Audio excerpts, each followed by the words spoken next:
ಅಜಯ್ ಇಲ್ಲಿ ನೋಡು, ಓಕೆ ಮಾಡ್ಲಾ? ಇದನ್ನ ಸಂಗೀತ, ನಿನಗೆ ಪ್ರಶಸ್ತಿ ಬಂದಿದ್ದಕ್ಕೆ ಕನ್ನಡ ಸಂಘದವರು ಸನ್ಮಾನ ಸಮಾರಂಭ ಇಟ್ಕೋಬೇಕು ಅಂತಿದಾರಂತೆ. 5th ಏನ್ ಹೇಳಿ? ಓಕೆ ಅಂತ ಹೇಳಿಪಾ. ಅಲ್ಲಮ್ಮ, 4ನೇ ತಾರೀಕು ನಿನಗೆ ಡೆಲ್ಲಿನಲ್ಲಿ ರಾಷ್ಟ್ರೀಯ ಪ್ರಶಸ್ತಿ. ನೀ ಬರೋದು 5ನೇ ತಾರೀಕು ಬೆಳಗ್ಗೆ, 6ನೇ ತಾರೀಕು ಮದುವೆ. ಈ ಮಧ್ಯದಲ್ಲಿ ಈ ಪ್ರೋಗ್ರಾಮು. ಮದುವೆ ಮುಂಚಿನ ದಿನ ತಾನೆ, ಪರವಾಗಿಲ್ಲ ಬಿಡಿ. ಓಕೆ ಅಂತೀಯಾ? ಓಕೆ. ಹಲೋ, ಇಟ್ಕೊಂಬಿಡಿಪ್ಪ. ಸಂಗೀತ, ನೀನ್ ಸ್ಟೇಜಲ್ಲಿ ಮಾತಾಡುವಾಗ ನಿಮ್ ತಂದೆ ಬಗ್ಗೆ, ನನ್ ಬಗ್ಗೆ, ನೀನ್ ಅಜಯ್ನ ಮದುವೆ ಆಗೋ ವಿಷಯದ ಬಗ್ಗೆ ಎಲ್ಲಾನು ಮಾತಾಡ್ಬೇಕು, ಮರಿಬಾರ್ದು. ಸರಿ. ವೇದಿಕೆ ಮೇಲಿರುವ ಗಣ್ಯರಿಗೆ ಹಾಗೂ ಇಲ್ಲಿ ನೆರೆದಿರುವಂತಹ ಎಲ್ಲಾ ಕಲಾಭಿಮಾನಿಗಳಿಗೂ ಹೃತ್ಪೂರ್ವಕ ಸ್ವಾಗತ. ಇವತ್ತಿನ ದಿನ ನಾವೆಲ್ಲರೂ ನೆನಪಿನಲ್ಲಿ ಇಟ್ಟುಕೊಳ್ಳಬೇಕಾದಂಥ ದಿವಸ. ಕುಮಾರಿ ಸಂಗೀತಾರವರು ರಾಷ್ಟ್ರ ಪ್ರಶಸ್ತಿಯನ್ನು ಪಡೆದು ಭಾರತದ ಭೂಪಟದಲ್ಲಿ ಕರ್ನಾಟಕದ ಹೆಸರನ್ನ ಮನೆ ಮಾತಾಗಿಸಿದ್ದಾರೆ. ಅವರ ಈ ಸಾಧನೆಯನ್ನ ನಾವೆಲ್ಲರೂ ಮೆಚ್ಚಬೇಕಾದಂಥದ್ದು. ಗಾನ ಕೋಗಿಲೆ ಸಂಗೀತಾರವರು ಸಿನಿಮಾ ಕ್ಷೇತ್ರದಲ್ಲಿ ಅತ್ಯಂತ ಕಡಿಮೆ ಅವಧಿಯಲ್ಲಿ ರಾಷ್ಟ್ರ ಪ್ರಶಸ್ತಿಯನ್ನು ಗಳಿಸಿದ್ದಾರೆ.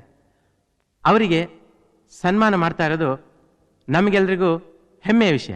ಗಾಯಕಿ ಸಂಗೀತಾರವರ ಈ ಸಾಧನೆಯನ್ನ ಗಮನಿಸಿದ್ರೆ ನನಗೆ ಒಂದೆರಡು ಮಾತುಗಳನ್ನ ಹೇಳಬೇಕು ಅಂತ ಅನ್ನಿಸ್ತಾ ಇದೆ. ಅದೇನಪ್ಪಾ ಅಂತಂದ್ರೆ, ದ್ವಾಪರದಲ್ಲಿ ಶ್ರೀಕೃಷ್ಣ ಕೊಳಲು ನುಡಿಸ್ತಾ ಇದ್ರೆ ಬರೀ ಜನಗಳಷ್ಟೇ ಅಲ್ಲ, ದನಕರುಗಳು ತಲೆ ಆಡಿಸ್ತಿದ್ವಂತೆ. ಆದ್ರೆ ಆ ಶ್ರೀಕೃಷ್ಣ ಹೀಗೆದ್ದಿದ್ರೆ ಸಂಗೀತಾರವರ ಗಾನ ಕೇಳಿ ಬರೀ ತಲೆ ಆಡಿಸೋದೇ ಅಲ್ಲ, ಒಂದೆರಡು ಸ್ಟೆಪ್ಗಳನ್ನೂ ಹಾಕ್ತಿದ್ದ ಅಂತ ಅನ್ಸುತ್ತೆ. ನಮ್ ಸಂಗೀತಕ್ಕೆ ಸನ್ಮಾನ ನಡೀತಾ ಇದೆ, ಬರ ಹೋಗೋಣ. ನಮ್ ಸಂಗೀತ ಅಂತೆ, ನಮ್ ಸಂಗೀತ ನಮ್ಮನ್ನೊಂದ್ಸಲಿ ನೋಡಕ್ ಬರ್ಲಿಲ್ಲ, ಅವಳಿಗೆ ಅವಾರ್ಡ್ ಬಂದಿನ ಪೇಪರ್ ಓದ್ ತಿಳ್ಕೊಂಡ್ವು. ಯಾವಾಗಲ್ಲ ನನ್ ಮಾತು ಕೇಳೋ. ನಿನಗೆ ಸ್ವಾಭಿಮಾನನೇ ಇಲ್ವೇನೋ? ಇಡೀ ಕುಟುಂಬದವ್ರು ಸೇರ್ಕೊಂಡು ಹೊರಗೆ ದಬ್ಬಿದ್ದಾರೆ ಕಳ್ರು ಅಂತ. ಯಾವ ಮುಖ ಇಟ್ಕೊಂಡು ನೋಡಕ್ ಹೋಗೋದಾ? ಸಂಗೀತ ದೊಡ್ಡ ಸಿಂಗರ್ ಆಗ್ಬೇಕಂತ ಆಸೆ ಪಟ್ಟಿದ್ದು ನಾವ್ ತಾನೆ, ಬಾರ ಹೋಗೋಣ. ನಾನ್ ಬರಲ್ಲಪ್ಪ, ಬೇಕಾದ್ರೆ ನೀನ್ ಹೋಗಷ್ಟೇ. ಬಾರ. ನನ್ ಮಾತು ಕೇಳೋ. ನಿಂತ್ಕೊಳ್ರ, ನಿಮ್ಗೇನ್ ಕೆಲ್ಸ ಇಲ್ಲಿ? ಸಮಾರಂಭಕ್ಕೆ ಹೋಗ್ತಾ ಇದೀವಿ. ನೋಡಕ್ ಬಂದ್ರ ಇಲ್ಲ ಜೇಬ್ ಕಟ್ ಮಾಡಕ್ ಬಂದ್ರ? ಅದನ್ ಬಿಟ್ಟು ತುಂಬಾ ದಿವಸ ಆಯ್ತು ಸರ್. ನಮ್ ಸಾಹೇಬ್ರ ಹತ್ರ ಮಾತಾಡಿ ಬನ್ನಿ. ಅಲ್ಲ ಸರ್, ನಾವು ಒಳಗೆ. ಬಾರ ಇಲ್ಲಿ. ಏನ ಗಲಾಟೆ ಅಲ್ಲಿ? ಸಾರ್ ಇವ್ರು ಕಳ್ರು ಸಾರ್ ಇವ್ರು. ಹೋಗ್ಲಿ, ಬಿಟ್ ಕಳ್ಸಯ್ಯ. ಸಾರ್ ಆಗಲ್ಲ ಸಾರ್, ಒಳಗಡೆ ಹೋಗಿ ಚಿತ್ರಣ ಮಾಡ್ಬಿಟ್ರೆ. ಮಹಾಜನಗಳೇ, ಇವತ್ತು ಸಂಗೀತಾರವರಿಗೆ ನಡೀತಾ ಇರೋ ಈ ಸನ್ಮಾನ ನಿಜವಾಗ್ಲೂ ಅವರ ತಂದೆ ತಾಯಿಗಳಿಗೆ ಸಲ್ಲಬೇಕಾದ್ದು. ಯಾಕಂದ್ರೆ ಸಂಗೀತಾರವರ ಗಾಯನವನ್ನು ಗುರುತಿಸಿ ಪ್ರಥಮವಾಗಿ ಪ್ರೋತ್ಸಾಹಿಸಿದವರು ಅವರ ತಂದೆ ತಾಯಿಗಳೇ. ಮಹಾಜನಗಳೇ, ಹೆಣ್ಣು ಮಕ್ಕಳು ಹುಟ್ಟಿದರೆ ಆಕಾಶವೇ ಕಳಚಿ ತಲೆ ಮೇಲೆ ಬಿದ್ದಂಗಾಡೋ ಈ ಕಾಲದಲ್ಲಿ ಚಿಕ್ಕಂದಿನಲ್ಲೇ ಸಂಗೀತಾರವರ ಗಾಯನ ಪ್ರತಿಭೆಯನ್ನು ಗುರುತಿಸಿ ಆಕೆಯನ್ನು ದೊಡ್ಡ ಗಾಯಕಿಯನ್ನಾಗಿ ಮಾಡಬೇಕು ಅಂತ ಶ್ರಮಿಸಿ ಈ ಮಟ್ಟಕ್ಕೆ ತಂದಿದ್ದಾರೆ. ನಿಜವಾಗ್ಲೂ ಆಕೆಯನ್ನು ಹೆತ್ತ ತಂದೆ ತಾಯಿಗಳು ಎಷ್ಟು ಪುಣ್ಯವಂತರು ಅನ್ನೋದು ನಮಗೆಲ್ಲ ಅರ್ಥವಾಗ್ತಾ ಇದೆ. ತಂದೆ ತಾಯಿಗಳ ತ್ಯಾಗ, ಕುಟುಂಬ ಸದಸ್ಯರ ಪ್ರೋತ್ಸಾಹವೇ ಸಂಗೀತಾರ ಸಾಧನೆಗೆ ಸ್ಫೂರ್ತಿ ಮತ್ತು ಶಕ್ತಿ.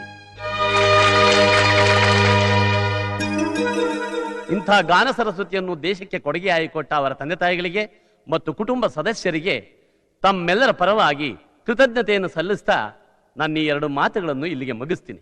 ನಮಸ್ಕಾರ. ಈಗ ನೀವೆಲ್ಲ ಎದುರು ನೋಡ್ತಾ ಇರೋ ಕುಮಾರಿ ಸಂಗೀತರವರು ಒಂದೆರಡು ಮಾತನಾಡುತ್ತಾರೆ. ನಂತರ ನಮ್ಮ ಸಂಘದ ವತಿಯಿಂದ ಅವರಿಗೆ ನೆನಪಿನ ಕಾಣಿಕೆಯನ್ನು ಕೊಟ್ಟು ಸನ್ಮಾನಿಸಲಾಗುತ್ತದೆ.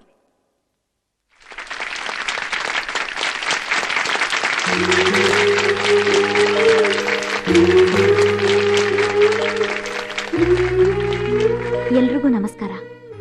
ಈಗ ತಾನೇ ಹಿರಿಯರು ಹೇಳಿದ್ರು, ನನ್ನ ಹಿಂದಿನ ಜೀವನ ಹೂವಿನ ಹಾಸಿಗೆ ಆಗಿತ್ತು, ಎಲ್ಲೂ ಕಷ್ಟನೇ ಅನುಭವಿಸ್ಲಿಲ್ಲ ಅಂತ.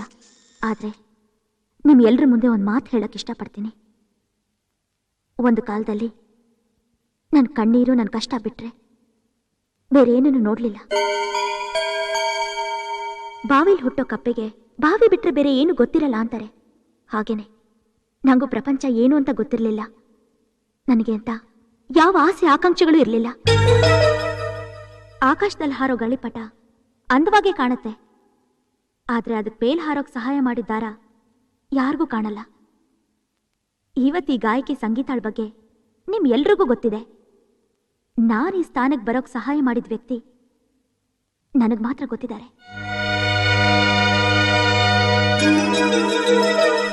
ನೀವೆಲ್ಲ ತಿಳ್ಕೊಂಡಿರೋ ಹಾಗೆ ನನ್ನ ಯಶಸ್ಸಿಗೆ ನಮ್ಮ ತಂದೆ ತಾಯಿಯಾಗ್ಲಿ ನಮ್ಮ ಮನೆಯವರಾಗ್ಲಿ ಕಾರಣ ಅಲ್ಲ.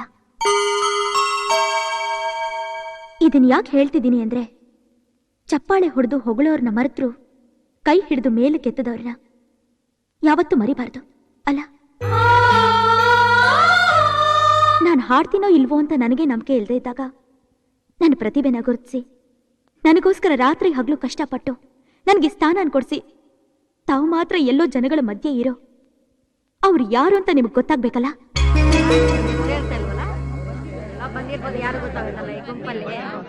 ಒಂದು ಕಾಲದಲ್ಲಿ ಕಳ್ಳರಾಗ್ ಪರಿಚಯ ಆದವರನ್ನ ವಾಲ್ಮೀಕಿಯಾಗಿ ನೋಡ್ಬೇಕು ಅನ್ಕೊಂಡೆ. ಆದ್ರೆ ಅವರು ನನ್ನಂತ ಕಲ್ಲಿಗೆ ಅಹಲ್ಯ ರೂಪ ಕೊಟ್ಟು ಶ್ರೀರಾಮಚಂದ್ರ ಆದ್ರು. ಅವ್ರು ಯಾರು ಗೊತ್ತಾ? ಅವರೇ ಮಿಸ್ಟರ್ ರವಿ.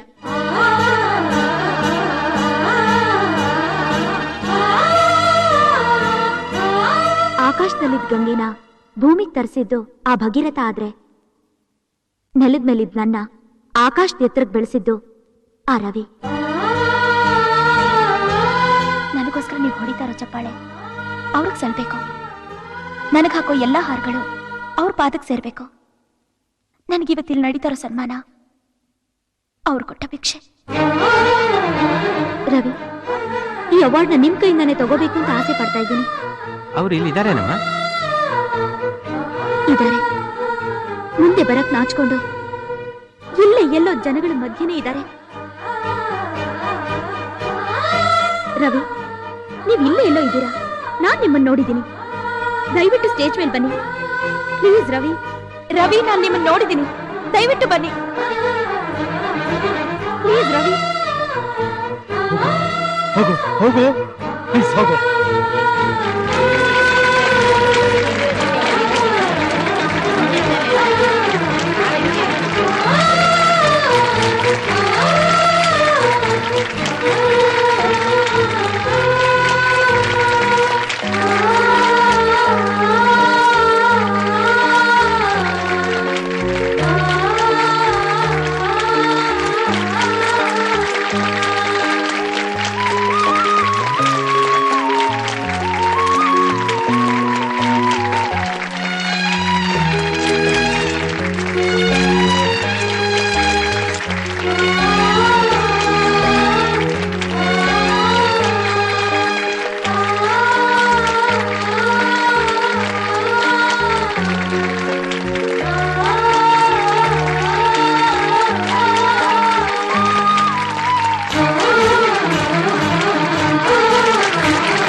ಸಂದರ್ಭದಲ್ಲಿ ನಿಮ್ಗೆಲ್ಲ ಒಂದು ಮುಖ್ಯವಾದ ವಿಷಯ ಹೇಳಬೇಕು ಅಂತಿದ್ದೀನಿ. ನಾಳೆನೇ ನನ್ನ ಮದುವೆ. ಮದುವೆ ಅಂದ್ರೆ ಜೀವನನ ಸಂಗಾತಿ ಜೊತೆ ಹಂಚ್ಕೊಳ್ಳೋದಲ್ಲ, ಅರ್ಥ ಮಾಡ್ಕೊಂಡು ನಡೆಯೋದು. ಅದಕ್ಕೆ ನಿಮ್ ಎಲ್ಲರ ಆಶೀರ್ವಾದನೂ ಬೇಕು. ನನ್ನ ಜೀವನ ರೂಪಿಸಿದ ರವಿ ಜೊತೆ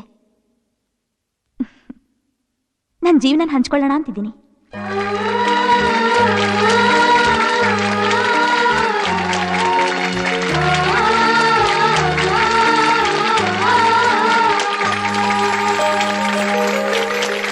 ಏನ್ ಹೇಳ್ತಾ ಇದೀಯ ನೀನು?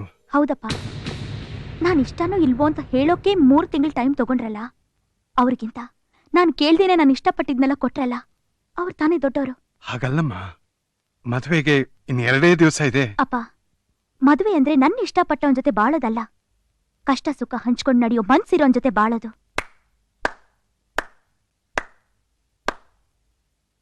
ಪರ್ಫೆಕ್ಟ್ ಡಿಸಿಷನ್ ಸಂಗೀತ. ಅಲ್ಲಪ್ಪ ಅಜಯ್. ಇಲ್ಲ ಬಾವ, ಸಂಗೀತ ತಗೊಂಡ್ರ ನಿರ್ಧಾರ ಸರಿಯಾಗೇ ಇದೆ. ನಾನು ಅವಳ ಮನಸ್ಸನ್ನು ಅರ್ಥ ಮಾಡ್ಕೊಳ್ಳೋಕೆ ಪ್ರಯತ್ನ ಪಟ್ಟೆ, ಆದರೆ ರವಿ ಅವಳ ಮನಸ್ಸನ್ನೇ ಗೆದ್ದಿದ್ದಾನೆ. Good luck.